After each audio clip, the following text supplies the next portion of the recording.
Sonko secrétaire général lu Pastef mooy wax li mu xalaat ci dialogue bi mais tey bu waxee moom li mu xalaat ci dialogue bi à travers le Pastef ñu ne il est en train d'orienter vers ça. Très bien. Ayib Daffé c'est le secrétaire général.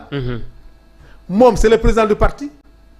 tey mu ne nekk position juge tu vois bi mu ne nekk aussi position parti tey mu bàyyi Ayib Daffé qui est secrétaire général du parti mu wax au nom de son parti. peut-être que moo nar a clôturer dialogue bi xëy na mais tey bàyyi na partem à travers des responsables tey ñu wax la position du parti mais heureusement mais gis nga même en commission ah je dis en commission ñun bi ñu ñëwee xam nga lu ñu wax. que ñun nañu indi suñu proposition jox leen ko ñoom ñu amandé ko ñu ne ko déet ñun bu ñu indee suñu proposition day mel ni kon dialogue bi ñoo ko moom et puis même dans nos propositions là la proposition du pouvoir on dit pas tout dañuy effleurer rek. par exemple les assises de la justice lu ci bëri ñun la délégation bi nga xam ne mooy la délégation du pouvoir bi ñu ko indi ñun on s'est plus basé sur les assises les conclusions du dialogue sur la justice moom la ñu gën a mettre en avant. mais tey Ousmane Sonko bañ a wax c'est pour permettre ñoom ñëpp ñu wax li ñu xalaat. parce que ñun ñooy définir la politique à mener. Très bien. donc loolu moo tax Ousmane Sonko vraiment mettre leen à l'aise pour bàyyi Ayib Daffé ak ñi nga xam ne ñoo nekk ci commission yi porter la voix du parti ñun ñu nga fa ah ñu nga fa en bonne harmonie ñu ngi échanger ak ñoom c'est ça qu'on voulait. Oui. mais j'espère que moom wala Diomaye kan mooy clôturer man je souhaite que mu clôturer. Oui. comme ça xëy na dina joxe benn aperçu par rapport à la position du gouvernement mais ce sera pas la position de Pastef. Très bien mais li jaaxal ñenn ñi quand même par exemple liggéey bi ngeen def yëpp pendant tout ce temps avec le facilitateur. docteur Cheikh Gueye. que j'encourage beaucoup. oui ak ñi muy liggéeyal ñenn ci toog ci plateau yi di wax naan lii gàcce national la Badara Bouba Ndour mi wax naan lii ma fa gis nii du défilé pas défilé sax plutôt du dialogue défilé la. ndax par exemple ni premier ministre ak président ak oui le président de l'Assemblée nationale ñu ngi leen di gis ci benn photo bu ñu àndee oui moom dafa jàpp ne lii xewoon foofee ca Diamniadio du dialogue leneen la. xam nga ñeme yàlla mënu weesu. oui. ngay jaawale cérémonie officielle ouverture ak les travaux des commissions. lii am muy cérémonie d'ouverture muy. cérémonie d'ouverture officielle par le président de la République. muy ay discours yoo xam ne pour wane seen engagement opposition bi seen engagement au dialogue les présidents de la République pour wax leen ne lépp lu ngeen waxtaanee ci dialogue bi ngeen d'accord ci man dañ koy appliquer. Très bien. yow demoo ci commission. xamoo lu ñu fay wax tey nga mun a yow doo expert ñi ci wax yëpp. du ñu expert. du ñu expert. oui. xamuñu wax dëgg yàlla xam nga nag il faut ñu toll Sénégal boo xam ne c'est pas parce que yàlla may na la micro rek yàlla may na la média ngay wax loo xam ne tout comme lu yàq la. je me pose dans ce pays quand est-ce que Alboury nañu nit ñi di wax lu baax. Alboury wàññi nañ fi ceeb gaa yi mer. oui. soble bi autosuffisance gaa yi naan soble baa nga yàqu. heureusement que tey am na Sénégal yoo xam ne créé nañu benn société boo xam ne tey soble bu yàqu dañ koy def en poudre. en poudre tey. loolu c'est une très bonne nouvelle. très bonne nouvelle. oui. boo demee ci booru Waalo boo demee boor un peu dans le nord tey des jeunes ont créé une société boo xam ne tey soble bu yàqu bi nañ jël def ko benn transformation en poudre di ko def genre bouillon pour def nagam c'est que fi ñu toll mooy avec les nouvelles technologies su Sénégal am na xale yoo xam ne boroom xam-xam yoo xam ne tey yàqute amatul lu ñuy sànni amatul comme le déchet gis nga fi tey benn sénégalais boo xam ne il habite dans la commune de Biscuiterie matière plastique yi ñu sànni yooyu la jël léegi di ko récupérer di ko transformer mbalit moo amatul. oui. t'as vu donc ñooñu tey di wax naan dialogue bi li mu ci loo gis dialogue yow demoo ci commission maa ngi lay wax ne tey commission boo dem tey on est dans des consensus tey yow ngay xalaat lu ñaaw ngay xalaat mu yàqu tey bu am na ñoo xam ne danaan woy xar du am xar dafa cher xar dafa nangam tey Aïda Mbodj nga may ma rek tey ma encouragé ko félicité ko. allez-y oui bien vrai que jur na coow ci li muy def. mais lu muy def peut-être nit ñi ñoo comprendre fi muy peut-être fa muy réagir wala ca la muy def. mais am na koo xam ne maa ngi ko dégg Moustapha Diakhaté mu ne. mu ne xaru yi nga xam ne DER mu ngi koy joxe ku ci tabaski amuloo tabaski kon entreprise yi ku ci def avance tabaski ku ci lebal xaalis kon amoo tabaski.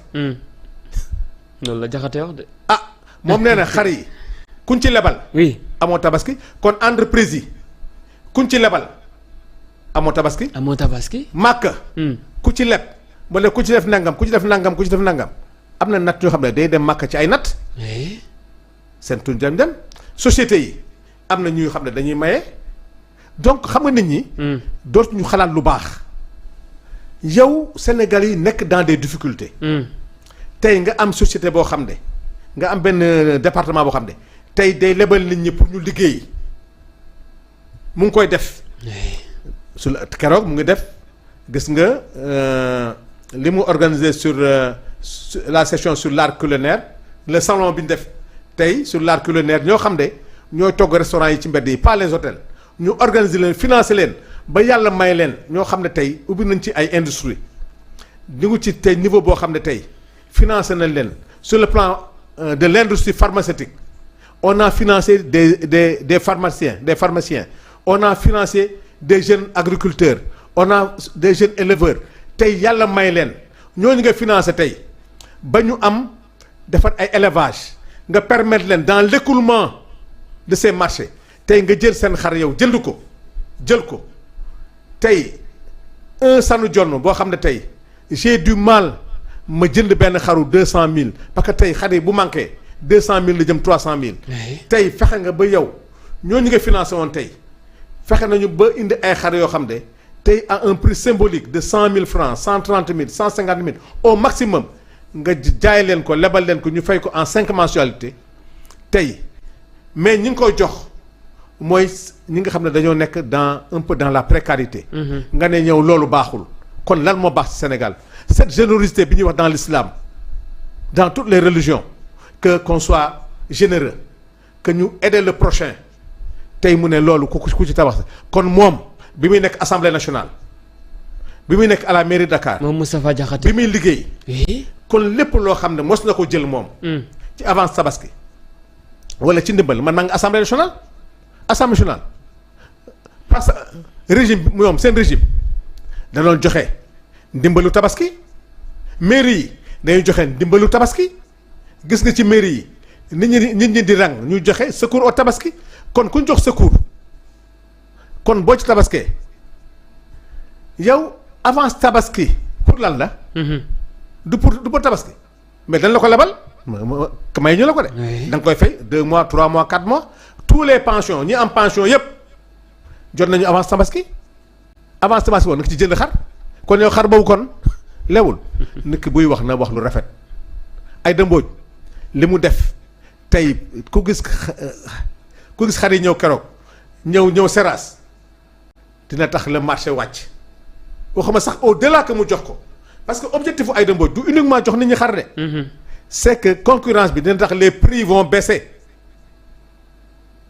xar bëri na boo xam ne tey bëri boo xam ne tey prix bi dina wàcc boo xam ne Sénégalais ils auront accès à cela def na ko ci art culinaire def ko lépp mais dañu nag ñi nga xam ne amatuñu argument ils vont tirer à boulet rouge partout tey bu Albourakh jógoon ne tey mu ngi def dara sax dañ naan li muy def nii lu baax la. xëy na bu defee day nëbb c'est-à-dire c'est malheur dans ce pays et puis nag que c'est les mêmes personnes.